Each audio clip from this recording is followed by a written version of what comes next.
Welcome everybody to my online class. Hello viewers and my dear students. At first take my salam. Assalamu alaikum wa rahmatullah. Dear viewers and my students, today I am Masum Billah, lecturer in English, Mojid Jorina Foundation School and College. Dear students, today I would like to give you a class on English first paper. Today's topic is with clause. প্রিয় শিক্ষার্থীবৃন্দ, আশা করি তোমরা ভালো আছো। আমিও আল্লাহ পাকের মেহেরবানিতে ভালো আছি। প্রিয় শিক্ষার্থীবৃন্দ, আজকে আমরা দেখতে পাচ্ছ যে তোমাদের এর আগে আমি উইদাউট ক্লোজ উপরে ক্লাস নিয়েছি, আজকে আমি উইথ ক্লোজের উপরে ক্লাস নিব। তো প্রিয় শিক্ষার্থীবৃন্দ, আমরা আজকে উইথ ক্লোজের উপরে যে বিষয়গুলো নিয়ে আলোচনা করব, নিশ্চয় তোমাদের সামনে যে পরীক্ষা আছে এই পরীক্ষায় এগুলো খুব বেশি সহায়ক হবে বলে আমি আশা করি। তো চলো আমরা আজকে সেই বিষয়গুলো নিয়ে আলোচনা করি। প্রিয় শিক্ষার্থীবৃন্দ, তোমরা নিশ্চয় জেনে থাকবে যে তোমাদের উইদাউট ক্লুটা মূলত 5 নম্বর কোশ্চেনে আসে, আর উইথ ক্লুটা 4 নম্বর কোশ্চেনে আসে। তো আমাদের এই 4 নম্বর প্রশ্নটা আমরা আজকে সলিউশন করার চেষ্টা করব। এখানে তোমাদের যেভাবে প্রশ্ন থাকবে সেভাবে আমরা একটু দেখি। Read the following text and fill in the blanks with suitable words from the box. নিচে আমাদের বক্সের ভিতরে যে ওয়ার্ডগুলো আছে এই ওয়ার্ডগুলো আমাদের সর্বপ্রথম কী করতে হবে, উপযুক্ত একটা ওয়ার্ড আমাদের গ্যাপে পূরণ করতে হবে। তার জন্য প্রথম শর্ত হলো pre condition for fulfilling the gap. আমাদের এই বক্সের ওয়ার্ডগুলোর মিনিং জানতে হবে। মিনিং জানার পরে আমাদের যেই ওয়ার্ডটি আমাদের গ্যাপে আনা দরকার সেই ওয়ার্ডটি আনতে হবে। তারপরে কি করতে হবে, দেখুন লেখা আছে দেয়ার আর মোর ওয়ার্ডস দ্যান নিডেড, প্রয়োজনের তুলনায় অধিক ওয়ার্ড আছে। এরপরে ব্র্যাকেট আছে make any grammatical change if necessary, যদি প্রয়োজন মনে করো তাহলে গ্রামার বিষয়ক যে পরিবর্তনগুলো আনা দরকার সেগুলো তুমি আনতে পারো। তো প্রিয় শিক্ষার্থীবৃন্দ, তাহলে আমাদের প্রথম কাজ হবে না আমরা ওয়ার্ড মিনিংগুলো জানবো, দেন আমরা গ্যাপ পূরণ করার চেষ্টা করবো। এই গ্যাপে আমাদের যে ওয়ার্ডগুলো প্রয়োজন সেগুলো নিয়ে আসবো। সর্বশেষে আমাদের গ্রামেটিক্যাল যে চেঞ্জগুলো আনতে হতে পারে, প্রয়োজন হতে পারে, সেগুলো আমরা সমাধান করব। তো let's start. read out the text, and before reading the text we have to translate the words into Bengali to English, English to Bengali, sorry. তো নাম্বার মানে সংখ্যা, ইউজ মানে ব্যবহার করা, পিপলস মানে শিক্ষার্থী, লোড মানে কি বোঝাই করা, থ্রু আউট মানে সর্বত্র, স্ট্যান্ডার্ড মানে কি একটা মানসম্মত, স্ট্যান্ডার্ড যাকে বলে ভ্যালু, ইনলাইটেন মানে আলোকিত করা, লার্ন মানে শিক্ষা গ্রহণ করা, এক্সাম্পল মানে উদাহরণ, এডুকেট মানে শিক্ষিত করা বা শিক্ষা, মোস্ট মানে অধিকাংশ, ইন্সপায়ার অনুপ্রাণিত করা। এবার বলছি প্রিয় শিক্ষার্থীবৃন্দ, আমরা দেখি এ টিচার একজন শিক্ষক ইজ অ্যান ইনলাইটেন্ড পারসন, একজন আলোকবর্তিকা স্বরূপ একজন ব্যক্তি। এই মনে রাখবা, ইনলাইটেন মানে আলোকিত করা, আলোকিত করা। এখানে যেহেতু আমাদের এখানে একটা অ্যাডজেক্টিভ হবে, তাহলে কি ইনলাইটেনের অ্যাডজেক্টিভ হলো ইনলাইটেন্ড। আর্টিকেল তোমরা নিশ্চয় জানো, আর্টিকেলের পরে যদি 2টি ওয়ার্ড থাকে, তারপরে যদি ফুল স্টপ অথবা ভার্ব, প্রিপোজিশন, কনজাংশন থাকে, তাহলে ওই শেষের ওয়ার্ডটি নাউন হয়, অর্থাৎ পার্সনটা নাউনের আগে always used as an adjective. তাহলে নাউনের আগে আমাদের কি বসে, অ্যাডজেক্টিভ বসে। তাহলে অ্যান ইনলাইটেন্ড পার্সন, শিক্ষক হচ্ছে একজন আলোকবর্তিকা স্বরূপ একজন ব্যক্তি। হি কন্টিনিউস লার্নিং, তিনি সবসময় কি চালিয়ে যান শিক্ষা গ্রহণ করা, থ্রু আউট হিজ লাইফ, তার জীবনের সব সময় কি সারাটা জীবন তিনি শিক্ষা গ্রহণ করেন। অ্যান্ড কিপস ইনলাইটেনিং, এবং কিপস রাখেন, ইনলাইটেনিং হিজ পিপলস, তার শিক্ষার্থীদেরকে অর্থাৎ স্টুডেন্টসদেরকে কী করেন, তিনি শিক্ষার মধ্যেই আলোকিত করার মধ্যেই রাখেন। The teacher who does not learn, একজন শিক্ষক হু ডাজ নট লার্ন, যিনি শিক্ষা গ্রহণ করেন না। অর্থাৎ কি আমরা দেখো ডাজ নট লার্ন, আমাদের লার্ন নিশ্চয় দেখতে পাচ্ছ যে দ্বিতীয় কলামের দ্বিতীয় ওয়ার্ডটি আছে, দ্বিতীয় সারির দ্বিতীয় ওয়ার্ডে বলেছে the teacher who does not learn, যে শিক্ষকরা শিক্ষা গ্রহণ করেন না, বাট অনলি টিচেস, কিন্তু শুধু তারা শিক্ষা দিয়ে যান, can not be useful to his people's. এই অর্থাৎ শিক্ষা গ্রহণ না করে কোনো শিক্ষক যদি শিক্ষার্থীদেরকে শিক্ষা দেন, সেই শিক্ষা কখনো ক্যান নট বি ইউজফুল অথবা ফ্রুটফুল, সেটা কি হচ্ছে না, উপকারে আসে না টু হিজ পিপলস, তার শিক্ষার্থীদের জন্য। His learning is like fossil, অর্থাৎ তার শেখাটা হলো কি, ইজ লাইক ফসিল, কিসের মতো, জীবাশ্মের মতো, একেবারে জ্বালানির মতো। Which only loads the minds, যেটা মনের ভিতরে কি করে, শুধু কি মানে কি মনটাকে ভর্তি করে, অর্থাৎ বোঝাই করে অফ দ্য লার্নার্স, শিক্ষার্থীদের। বাট ডাজ নট ইন্সপায়ার কিন্তু অনুপ্রাণিত করে না চিন্তাকে। অর্থাৎ যেই শিক্ষা, মনে করো যে শিক্ষক যদি ভালো কিছু শিখে শিক্ষার্থী যদি শিক্ষা না দেয়, সেই শিক্ষাটা আসলে তার কি করে না, অনুপ্রাণিত করে না শিক্ষার্থীদেরকে। The fall of the fall of standard of our education originates from this pathetic habit of a huge number of our teachers. The fall of কি বলছে, the fall of standard, অর্থাৎ যে একটা মূল্য যদি না থাকে, অর্থাৎ কি ফল অফ মানে কি পতিত হওয়া, এখানে ফল অফ মানে কি, অর্থাৎ কি যেটা লস হওয়া। The fall of standard of our education, আমাদের শিক্ষার ক্ষেত্রে যেই মানসম্মত মানে কি একটা মানসম্মত শিক্ষা ব্যবস্থা দরকার, সেটা যদি কী হয় ফল করে, অরিজিনেট সেটা উৎপত্তি হয় ফ্রম দিস প্যাথেটিক, এই অভ্যাস থেকে, এই মর্মান্তিক অভ্যাস থেকে, of a huge number of teachers, বহু সংখ্যক শিক্ষকের এমন অভ্যাস থেকেই। প্রিয় শিক্ষার্থীবৃন্দ, তাহলে আমরা 1 নম্বর যেই প্যাসেজটা সেটি শেষ করলাম। আমরা 2 নম্বর প্যাসেজে আসি। 2 নম্বর প্যাসেজটা হলো আমাদের, দেখো আমরা এখানে আসতে পারি, দেখো লেখা আছে তাহলে repeal.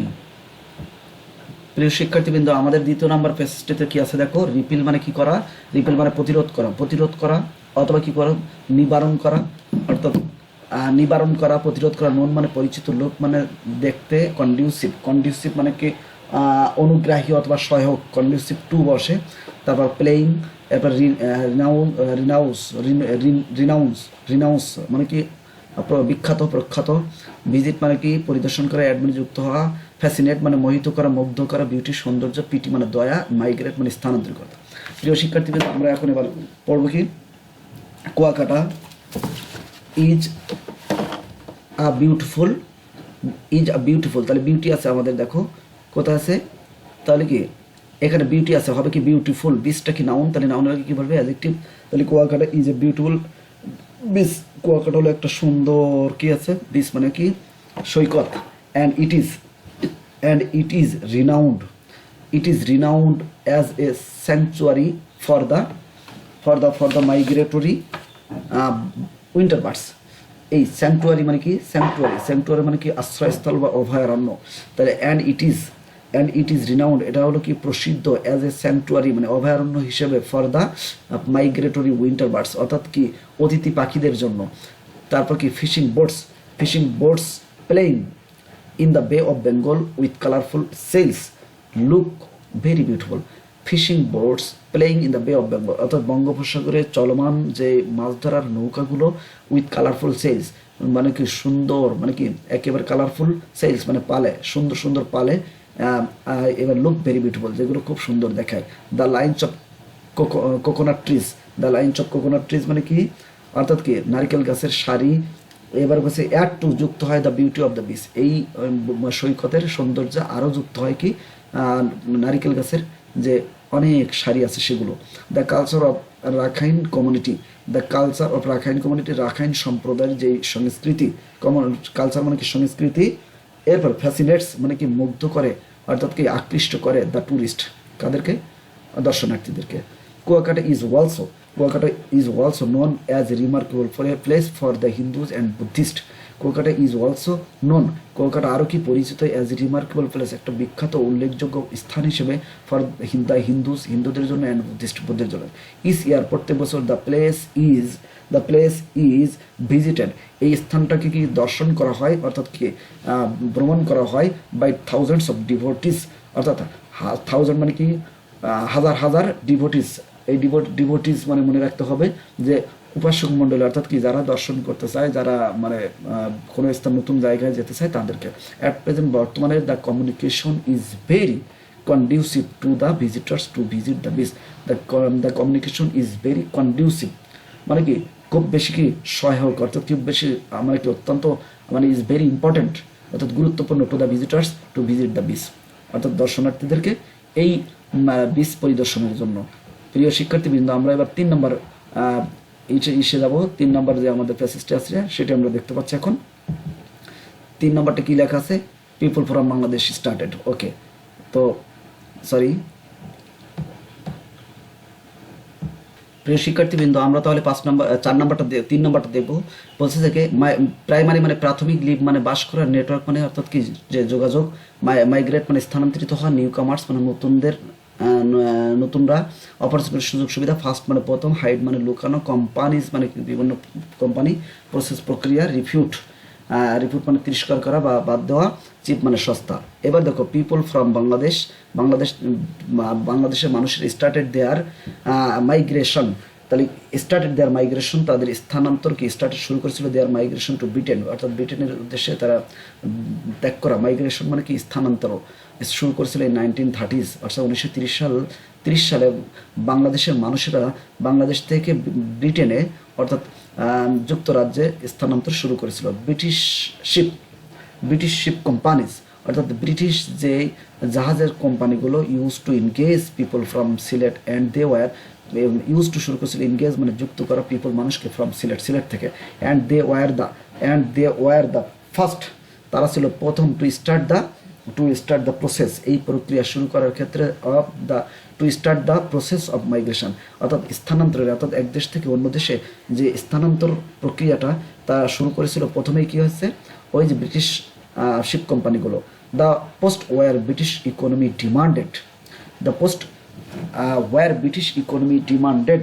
Demanded cheap and plentiful labour, cheap মানে সস্তা অ্যান্ড প্লেন্টিফুল লেবার মানে প্রচুর কর্মী। তাহলে দ্য পোস্ট ওয়ার ব্রিটিশ মানে কি, তাহলে যুদ্ধ পরবর্তী ব্রিটিশ অর্থনীতি মানে কি প্রয়োজন মনে করেছিল চিপ অ্যান্ড প্লেন্টিফুল লেবার, সস্তা এবং প্রচুর কর্মী। অ্যাজ এ রেজাল্ট, ফলে অফ দ্য প্রিভিয়াস লিঙ্ক, পূর্ববর্তী সংযোগের ফলে, পিপল ফ্রম সিলেট থেকে মানুষ টুক দ্য অপরচুনিটি, এই সুযোগ গ্রহণ করেছিল মোস্ট, অধিকাংশই। দে হেল্প, তারা সাহায্য করেছিল the new কামার্স by providing credit, arranging documents and gradually spreading the network, অর্থাৎ নেটওয়ার্ক সংযোগ মানে এই যে নেটওয়ার্কটা ছড়িয়ে দেওয়ার মাধ্যমে। তারপর কিছু দে আর প্রাইমারিলি, তারা প্রাথমিকভাবে concentrated in greater London and Oldham. They also live in Birmingham, London Luton and Bradford.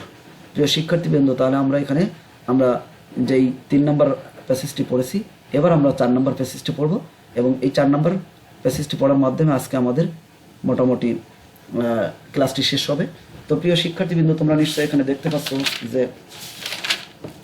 এখানে লেখা আছে কম্পিট মানে প্রতিযোগিতা করা, কম্পিট মানে কি প্রতিযোগিতা করা, কজ মানে কি কারণ, ইনফ্লুয়েন্স মানে প্রভাব, পার্সোনাল মানে ব্যক্তিগত, নেশনস মানে জাতিসমূহ, এবং মানে মধ্যে, কাম মানে আসা, অ্যারাইজ মানে কি বৃদ্ধি পাওয়া, বেড়ে যাওয়া, শর্ট মানে SHORT, শর্ট মানে খাটো বা কম, 3 মানে 3, বেসিক মানে মৌলিক, কোয়েস্ট।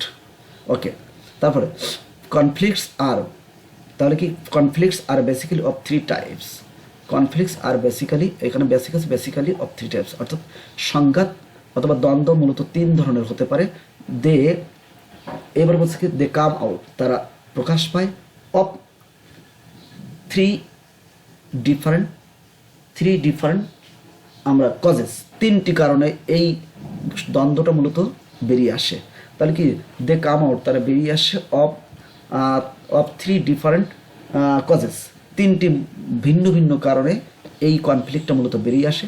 দে আর, তাহলে কি বলছে এরপর আমরা আসি কি নাম্বার 100, দে আর পার্সোনাল কনফ্লিক্ট, সেগুলোর মধ্য থেকে কি হতে পারে, পার্সোনাল কনফ্লিক্ট ব্যক্তিগত সংঘাত বা দ্বন্দ্ব, ভ্যালু কনফ্লিক্ট, দ্যাট মিনস আমরা বলতে পারি ওয়েলথ কনফ্লিক্ট, অর্থাৎ ইকোনমিক কনফ্লিক্ট, অর্থাৎ অর্থনৈতিক দ্বন্দ্ব, অ্যান্ড পাওয়ার কনফ্লিক্ট এবং ক্ষমতার দ্বন্দ্ব।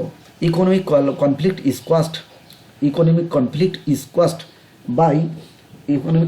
Is caused by the competition for the limited resources, তাহলে ইকোনমিক কনফ্লিক্ট ইজ কস্ট সংগঠিত হয়ে থাকে বাই দ্য কম্পিটিশন, অর্থাৎ প্রতিযোগিতার কারণে, ফর দ্য লিমিটেড রিসোর্সেস, অর্থাৎ সীমাবদ্ধ সম্পদের জন্য, ভ্যালু কনফ্লিক্ট। এবার তাহলে ভ্যালু কনফ্লিক্টটা কী জিনিস, এবার বলছে ভ্যালু কনফ্লিক্ট